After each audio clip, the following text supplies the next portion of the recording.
So it's time to go over why producers aren't using your loops. Today I'm going to be going over things that I wish I knew when I first started sending out loops to producers, and these tips should help you to prevent making mistakes that you might make when you're sending out loops, and also how to get more producers to actually use your loops. I'm here to get y'all loopers right, so without further ado, let's get into it.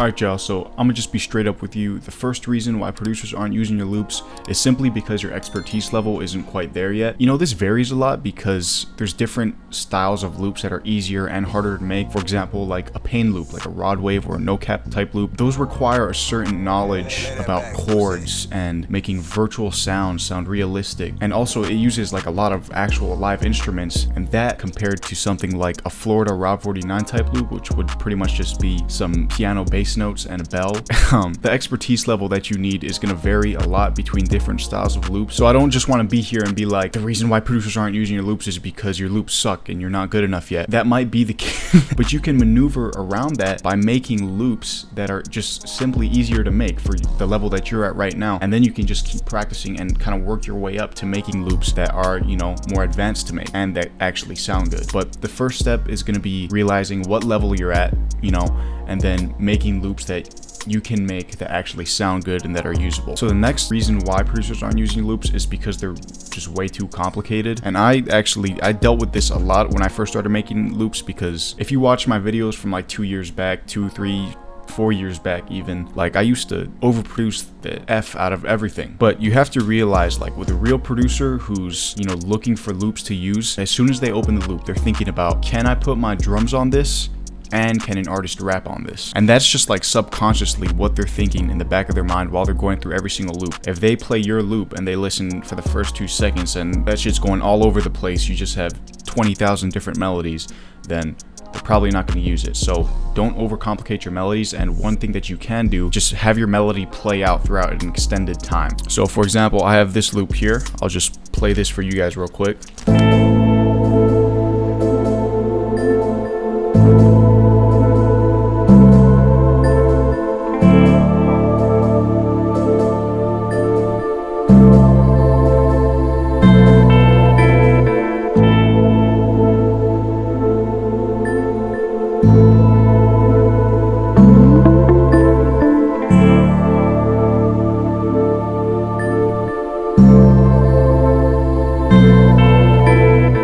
But you see how I'm not having everything play on the same time? It's just everything playing at once. I kind of have it laid out so it's an 8-bar loop in total, but it's playing over 16 bars. And another great tip, and I talked about this in my previous videos, which you guys should watch after this video, adding drums after you finish your main melody. Pretty much what that does is, as soon as you finish your main melody, you add your drums in, and then you build all your secondary melody and your embellishments off of where the drums are. And this just pretty much prevents you from overcomplicating like your entire loop. And that's what I did exactly with this loop. So I'll just play this with the drums. And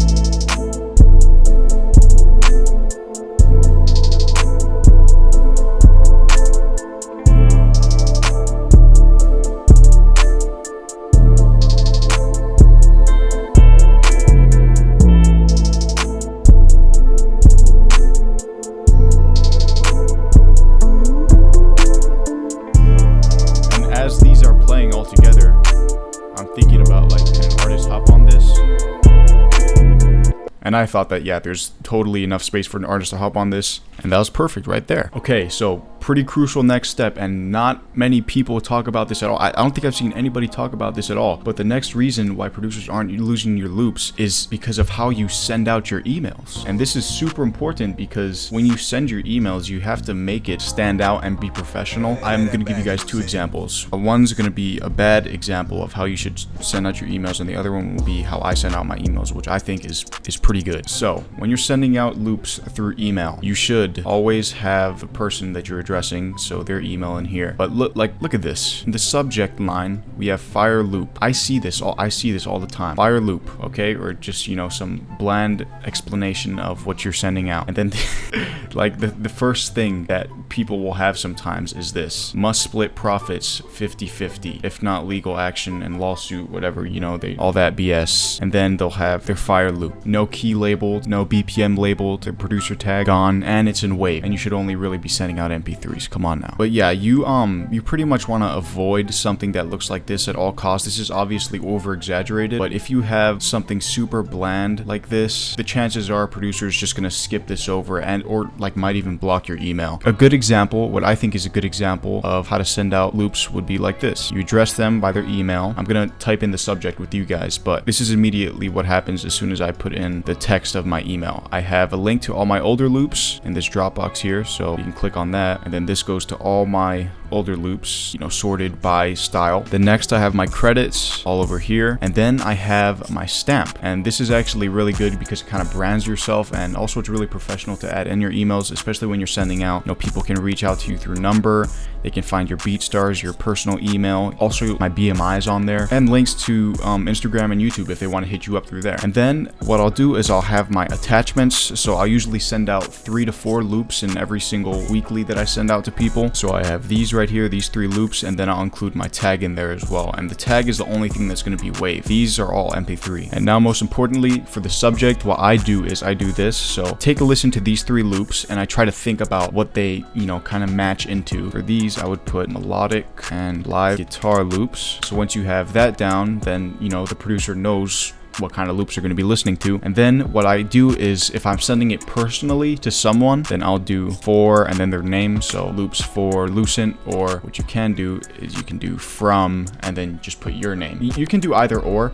but I started doing from Lucent because once they see like that from and then they see who it's from, then they'll probably click on it, especially if you send out fire loops. And then what I do is I'll do these parentheses and I'll give some artists that I think could sound good on this. So No Cap, I'll do 2 to 3, TJ, Moneyman. So this would be perfect right here. And once you have all that sorted out and it looks professional, then you can click send. And then this is what it would look like when you get the email. You have the attachments here. There's not like those Google Drive attachments. So yeah, when you're sending out your emails, make sure that it looks somewhat professional and, you know, you have a great subject and you have something to brand yourself so that people know who you are. So the next reason why producers aren't using your loops is because you're sending out the wrong loops. From now on, I would like you to think about loops as supply and demand, because if you're sending loops to a real producer who has real opportunities, like they're not going to waste their time looking through their entire email list. What they're going to be looking for is a specific loop at a certain time because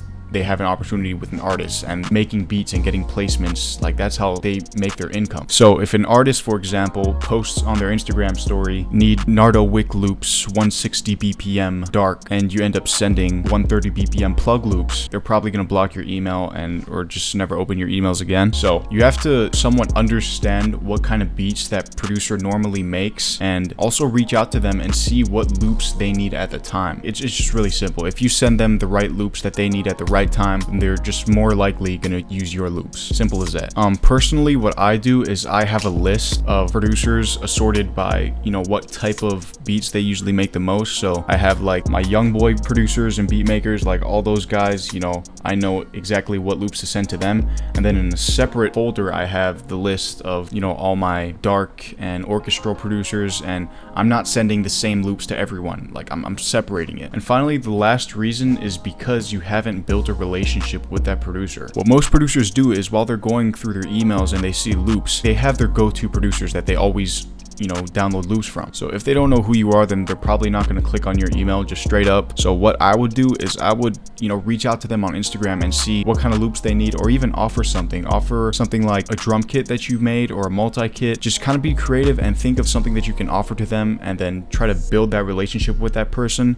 And once they recognize who you are and they're going through their email list, they're like, oh, I know this guy Lucent, yeah, I just talked to him. And then he'll open your loop email, and then the loops better be hard, and then if he clicks on them and he sees that he likes them, then that relationship just keeps on building, and they're more likely to click on your next emails too. But overall, y'all, relationships are super important, and I would focus on that when it comes to sending out loops too. Focus on building a relationship with that producer that you want to send to. So anyways, y'all, that's gonna wrap it up for this video. I hope that you guys enjoyed this one. I hope that you guys got some learning from this. I think that I dropped some gems that not a lot of people have talked about. If you guys did enjoy this, feel free to subscribe and comment. You guys can also tap in with me on Instagram at ProdLucent, and you can go follow my Discord and check out my kits down in the description below if you're interested. But that's gonna wrap it up for me. I'll see y'all in the next one.